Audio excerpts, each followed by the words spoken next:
Good morning. आज हम इस वीडियो में देखेंगे सीआई यानी कंपाउंड इंटरेस्ट, जो मैथ का बहुत ही इम्पोर्टेंट टॉपिक है और बहुत ही आसान तरीके से। आइए समझते हैं। इसके जो होते हैं वो 3 मेथड होते हैं। हम इसे 3 मेथड से करते हैं। पहला जो हमारा होता है वो रेशियो मेथड होता है। दूसरा जो हमारा होता है वो ट्री मेथड होता है। तीसरा जो मेथड होता है हमारा वो हम फॉर्मूले से भी कर सकते हैं।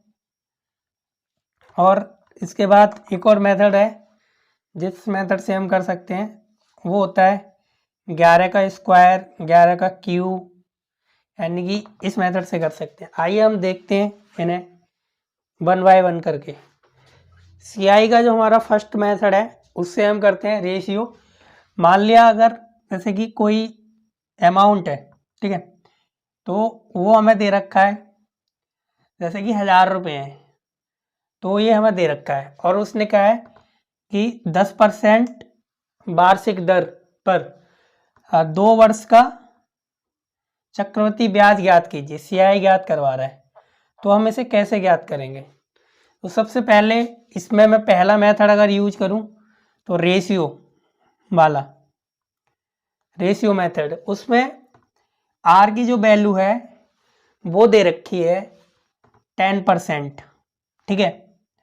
10% जिसे हम फ्रैक्शन में लिखें तो 10 इंटू 10%, यानी कि 10/100 0 यानी कि 1/10। जो हमारी ब्याज है वो 10 से 11 हो रही है पहले वर्ष में।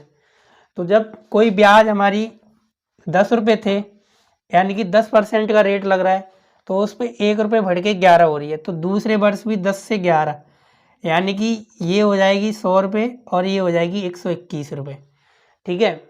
उसके बाद जो हमारी अमाउंट दे रखा है, और मान लो अमाउंट पूछ रहा है, मिश्रधन पूछ रहा है, मूलधन दे रखा है, तो मूलधन कितना दे रखा है 1000 रुपये। तो 100 की वैल्यू 1000, यानी कि इससे कितनी 10 गुना ज़्यादा है। तो जो हमारा अमाउंट होगा वो भी इससे 10 गुना ज़्यादा, यानी कि 1210 रुपये होगा। अगर मैं ब्याज की बात करूं तो इन दोनों का डिफरेंस, यानी इन दोनों का जो अंतर होगा वो हमारी ब्याज होगी, यानी कि 100 और 121 का अंतर, यानी कि 21। तो 21 में 21, यानी कि 10 का गुणा कर दो, जो ये जो हमारी सीआई आएगी वो 210 रुपये आएगी। ये तो हमारा रेशियो मेथड है। हम इसे दूसरे मेथड से भी कर सकते हैं। अरे हम दूसरे मेथड की, तो जैसे कि मैंने बोला था 11 से कर लेते हैं हम 11 का स्क्वायर। तो 2 वर्ष के लिए 11 का स्क्वायर करेंगे, यानी कि 121, ठीक है। इसे हटा देंगे आगे वाली संख्या को, कितना रह गया 2:1, ठीक है, 2:1। अब पहले 10% में पहले वर्ष के लिए देखेंगे तो 1000 रुपये पे पहले 10 वर्ष का फ्रैक्शन में 1/10 पिछली बार बताया था, तो 1/10 0 से 0, यानी कि 100 रुपये, ठीक है। उसके बाद इस 100 में फिर 10% का ब्याज निकालेंगे, तो 1/10 यानी कि 10 रुपये। यहाँ से ये इसका 2 का मल्टीप्लाई हो जाएगा, ये हो जाएगा 200, ये हो जाएगा 10, यानी कि जो हमारी ब्याज आ गई वो 210 रुपये हो गई। और जो हमारा अमाउंट होगा वो 1000 रुपये इसमें प्लस करेंगे, और ये हो जाएगा हमारा 1210 रुपये। अब बात करें ट्री मेथड, तो ट्री मेथड में क्या होता है, जो हमारा अमाउंट होता है उस पे हम 2 वर्ष के लिए पहले ब्याज निकालेंगे। तो यहाँ से हमारी 10% की जो फ्रैक्शन वैल्यू है वो 1/10 है, मैंने निकाल के बताई थी अभी। तो 1/10, यहाँ 1/10, इसका मल्टीप्लाई करेंगे ये 100, और इसका मल्टीप्लाई करेंगे 100। अब इस पे, ठीक है, अब इस पे करेंगे तो यहाँ से देखेंगे 1/10, ठीक है, का मल्टीप्लाई करेंगे तो ये यहाँ पे आ जाएगा, और 1/10 का मल्टीप्लाई करेंगे तो यहाँ पे आ जाएगा 10, ठीक है। तो जो ब्याज हो गई 100 प्लस 200 प्लस 10, यानी कि 210। जो हमारा यहाँ पे देखें तो ये वाला जो है ये सी आई माइनस एस आई का अंतर है, ये हमारी एस आई होती है, ठीक है, और ये दोनों टोटल सी आई।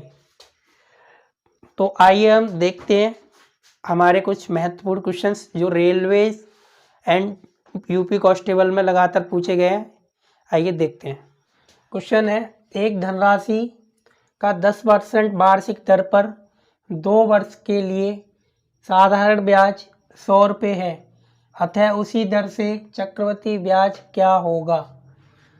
रेट दे रखा है 10%, इसकी फ्रैक्शन वैल्यू यानी कि 1/10, एसआई दे रखी है 100। तो पहले यहाँ से निकालेंगे हम। टाइम दे रखा है 2 वर्ष। सबसे पहले जो है वो हम निकाल लेंगे इसका कितनी धनराशि है। तो धनराशि निकालने के लिए साधारण ब्याज वाले फॉर्मूले से निकाल लेंगे, यानी कि 100 रुपये एसआई यानी कि साधारण ब्याज है। ठीक है, तो इसमें जो रेट परसेंटेज है वो 10 है और समय 2 वर्ष का है, अमाउंट P/100। ठीक है, ये 0 से 0, ये 2 से 5 पे अमाउंट आ गया 500। ठीक, अब हमें एसआई निकालनी है, सीआई निकालनी है। तो चक्रवृद्धि ब्याज के लिए मैंने बताया था कि 2 वर्ष का चक्रवृद्धि ब्याज दिया है तो 2:1 ले लेंगे। 500 रुपये, 500 रुपये का 1/10 करेंगे, 0 से 0 यानी कि 50, फिर 50 में 1/10 10% पे निकालेंगे तो ये 5 रुपये, यानी कि 5 दूनी 10। सॉरी, इससे कोई मतलब नहीं है, हमें पता है CISI का अंतर ये होता है, यानी कि 5। CISI का अंतर जो है वो 5 है। तो हमारी यहाँ पे CI माइनस SI बराबर 5 और SI दे रखी है 100, तो CI बराबर 105। ये हमारा आंसर होगा। तो था लॉन्ग मेथड जो कि हमने स्टेप बाय स्टेप किया। अब हम डायरेक्ट कैसे कर सकते हैं, तो सीधे यहाँ से वैल्यू निकालनी हो P। CISI का अंतर कितना दे, सॉरी साधारण ब्याज कितना दे रखा है 100 रुपये, 100 का गुणा कर दो और नीचे जितना रेट दे रखा है वो अपॉन जितना समय दे रखा है उसका गुणा, 0 से 0, 2 से 5 बार, यहाँ से आ गया 500। ठीक है, यानी कि 10% दे रखा है 1/10, यानी कि 10 से 11 हो रहा है हमारा अमाउंट। ठीक है, अमाउंट जब 10 से 11 हो रहा है तो कितने वर्ष के लिए हो रहा है, 2 वर्ष के लिए। ठीक, तो ये हो जाएगा 100 और ये हो जाएगा 121। ठीक है, उसके बाद यहाँ कितनी वैल्यू दे रखी है 500, 0 से 0 यानी 1 की वैल्यू 5। अब यहाँ पे कितना अंतर है एसआई का 21, सीआई कितनी है यहाँ पर 100 से 121 हो रहा है ना 21, 1 की वैल्यू 5 है तो 21 की वैल्यू कितनी होगी 21 × 5 यानी कि 21 पंजे 105। ये दूसरे तरीके से हम ऐसे भी कर सकते हैं। सीआई को निकालने के बहुत सारे तरीके हैं। यदि किसी राशि पर 3 वर्षों के लिए एसआई 225 रुपये है और उसी राशि पर उसी दर से 2 वर्ष का सीआई 153 रुपये है तो निवेश किया गया मूलधन ज्ञात कीजिए। आइए देखते हैं हम। तो सबसे पहले 3 वर्षों का एसआई यानी कि साधारण ब्याज, तो 3 वर्षों का साधारण ब्याज, ठीक है, कितना दे रखा 225, तो 1 वर्ष का कितना आ जाएगा एसआई 225/3 यानी कि 75, 3 से 1 कट जाएगा, 3×7 = 21 और 5 15। ठीक है, 1 वर्ष का एसआई 75 रुपये, तो 2 वर्ष का एसआई कितना आएगा यहाँ से 150 रुपये। ठीक है, 2 वर्ष का सीआई कितना दे रखा है, 2 वर्ष का सीआई दे रखा है 153 रुपये, यानी कि दोनों का अंतर 3 रुपये। ठीक है, तो हम यहाँ पर रेट निकालेंगे, यानी कि CISI में जो अंतर आ रहा है वो × 100/1 साल के SI पर। ठीक है, यानी कि 1 साल का जो SI है, जो 1 साल का साधारण ब्याज है उस पर निकालेंगे 3 रुपये में कितना प्रतिशत है रेट, तो 3 से 25 पे 25 से 4 यानी कि 4%, रेट हमारा आ गया 4%। ठीक है, उसके बाद अब हमसे पूछ रहा है मूलधन, तो मूलधन निकाल लो। यहाँ पे आप चाहे सीआई में रख के निकाल लो या एसआई में, दोनों से आ जाएगा। तो मैं सिंपल मुझे पड़ेगा एसआई से, तो एसआई से निकाल लूँगा। 3 वर्ष का एसआई 225 रुपये यानी कि 225 बराबर 3 वर्ष का यानी P इंटू 3 रेट 4% अपॉन 100, ये हो गया 3 से 3 21 और 5 15, ठीक है। ये हो गया 4 यूँ ही 25 और ये P बराबर आ गया 75 इंटू 25, 25 पंजे 125 और 25 सत्ते 175, ठीक है। 5 और 2 7 8 1 1875 रुपये, ये हमारा राइट आंसर होगा। अब ये क्वेश्चन है, यदि 8000 रुपये की राशि 2 वर्ष में 8820 रुपये हो जाए तो CI यानी कि चक्रवृद्धि की दर यानी कि रेट बताइए। जो कंपाउंड इंटरेस्ट की गणना यानी कि कंपाउंड इंटरेस्ट चक्रवृद्धि ब्याज की जो गणना है वो प्रतिवर्ष करनी है। तो बहुत सिंपल तरीके से करेंगे हम इस क्वेश्चन को। 8000 रुपये से कितना हो रहा है 8820। अब अगर मैं इसे कॉन्सेप्ट वाइज करूं तो मेरे को बहुत टाइम लग जाएगा, क्योंकि ये R² वगैरह में बन जाएगा और इसे मेरे को फिर फैक्टर वगैरह करने पड़ेंगे, तब R की वैल्यू निकालो। तो इससे अच्छा मैं इसे रेशियो मेथड में बदल लेता हूँ। यहाँ से 0 से 0, ये 2 से काटेंगे 400, ये 2 से काटेंगे 441। मुझे दिख रहा है ये 400 किसी का वर्ग होता है, 441 भी किसी का वर्ग है। 400 जो है वो 20 का वर्ग होता है, 441 21 का वर्ग होता है। 2 वर्ष दे रखा है तो वर्ग बनना है। अगर हमें Q 3 वर्ष दे रखा होता तो यहाँ कोई ना कोई ऐसी संख्या दी होती, ऐसी वैल्यू धनराशि और ऐसा अमाउंट दिया होता मिश्रधन और मूलधन कि वो Q बनता किसी का। तो 20 से ये 21 हो रहा है, ठीक है। यानी कि कितने रुपए की वृद्धि हो रही है 1 रुपये की। चक्रवृद्धि ब्याज कितनी है 1 रुपये। तो 1 रुपये यदि 20 रुपये पे प्राप्त हो रहे हैं तो वो कितने % का रेट चल रहा होगा। तो 20 पंच 100 यानी कि 5% का, ठीक है। ये हमें क्वेश्चन दे रखा है कि क्वेश्चन नंबर 4, 12,000 रुपये की धनराशि चक्रवृद्धि ब्याज पर जमा करने पर 5 वर्षों में दोगुनी हो जाती है। कितनी हो जाती है दोगुनी। तो वह 20 वर्षों में कितनी होगी। यानी कि ये 12,000 रुपये थे मेरे पास, ये 5 वर्षों में हो गए इसके दोगुने, ठीक है। कितने हो गए दोगुने, ठीक है। अब पूछ रहा है 20 वर्षों में कितने हो जाएंगे। तो मैंने यहाँ पे एक चीज़ देखनी है कि ये दोगुनी हो रही है 5 वर्षों में, यानी कि 2 की पावर 1 हो रही है, ठीक है। और ये 5 वर्ष से 20 वर्ष तक जाने के लिए मुझे 5 का कितना गुना करना पड़ेगा 4 गुना, तभी तो 5 चौक 20 होगा। यानी कि 5 का मुझे 4 गुना करना होगा। तो जब मेरी वर्ष 4 गुनी हो रही है तो मेरी जो अमाउंट है वो भी 4 गुना होगा, ठीक है।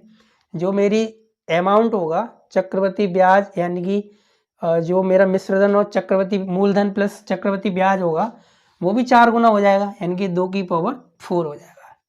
यानी कि 2 की पावर 4 हो जाएगा तो 2 की पावर 4 की वैल्यू होती है 16। तो 12,000 की कितनी हो रही है 16 गुना। तो 12,000 में करेंगे 16 का गुणा, ठीक है। यानी कि 12,000 में यहाँ कर लेते हैं नीचे 16 का गुणा।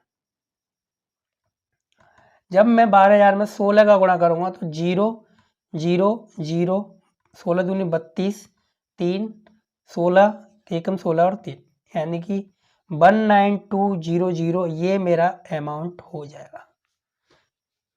किसी राशि 8 वर्ष में साधारण ब्याज की दर पर 100% की वृद्धि होती है। कोई राशि है, कोई धन है, मान लिया P था, ठीक है। उसमें साधारण ब्याज की दर पर 100% की वृद्धि हो जाती है। समान ब्याज दर पर 2 वर्षों बाद 8,000 रुपये का CI ज्ञात करें। आइए देखते हैं क्वेश्चन। यानी कि मेरे पास कोई पैसा था P, तो उसकी 100% वृद्धि हुई। इसमें 100% वृद्धि मतलब 1 रुपये से 2 रुपये का बनना, ठीक है। तो यानी कि 2p। तो इसके अंदर जो 7-8 ब्याज रही होगी, पी रही होगी कहीं ना कहीं, 1 रुपये रहा होगा। या मैं ऐसे समझूं कि मेरे पास 1 रुपये था, उस पर 100% की वृद्धि हो गई, तो वो 1 रुपये से 2 रुपये बन गया, ठीक है। तो उस पर मुझे कहीं ना कहीं 1 रुपये का ब्याज मिला होगा। तो यहाँ से मैं निकाल सकता हूँ रेट। तो मुझे यहाँ से रेट निकालना है, तो 7-8 ब्याज के फॉर्मूले से ही निकाल लेते हैं। 1 रुपये रहा मेरा ब्याज, ठीक है। 1 रुपये थी मेरी राशि, ठीक है। कितने वर्ष के लिए? 8 वर्षों में हो रही है, ठीक है। रेट R/100, ठीक है। यानी कि ये 100 इधर चला गया, अपॉन में आ गया 8, और ये जो हो गया यानी कि मेरा ये हो गया 8 एकम 12.5%, ठीक है। जो खुद में 1/8 ही होता है, 12.5% कितना होता है? 1/8, ठीक है। यानी कि 12.5% निकल के आ गया। अब मेरे को निकालनी है 2 वर्ष का 8,000 रुपये का CI। बहुत सिंपल है, मैंने बताया था। 3 मेथड से कर लो या रेशियो मेथड से कर लो, किसी भी मेथड से कर लो, हमें जो सरल लगे उससे हम कर सकते हैं। तो 8 रुपये से 9 रुपये हो रहा है, ठीक है, 1 वर्ष में। फिर अगली वर्ष में 8 रुपये से 9 रुपये हो रहा है, यानी कि 8 से 8 64 और 9 81, यानी कि जो मेरा ब्याज है वो 64 रुपये से 81 रुपये हो रहा है। तो यहाँ से हम निकालेंगे 11 में से 4 गया तो 7, ठीक है, 7 में से 6 गया तो 1, 17। 64 की जो वैल्यू है वो दे रखी है 8,000 रुपये, ठीक है। ये यहाँ से जाएगा 8 8 64,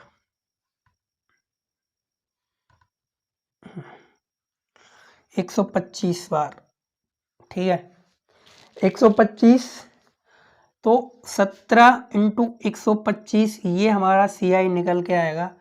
17 पंजे 85, 8 17 दूनी 34, और 8 42 का 2 हासिल 4, 17 एकम 17 और 4 21, यानी 2125 रुपये मुझे इस 8,000 रुपये पर 2125 रुपये का चक्रवृद्धि ब्याज मिलेगा। ये मेरे क्वेश्चन का आंसर है। आज के लिए इतना ही, मिलते हैं नेक्स्ट वीडियो में। यदि आपको वीडियो अच्छी लगे तो मेरे वीडियो को लाइक करें तथा शेयर करें। यदि आप चैनल पर नए हो तो मेरे चैनल को सब्सक्राइब करें।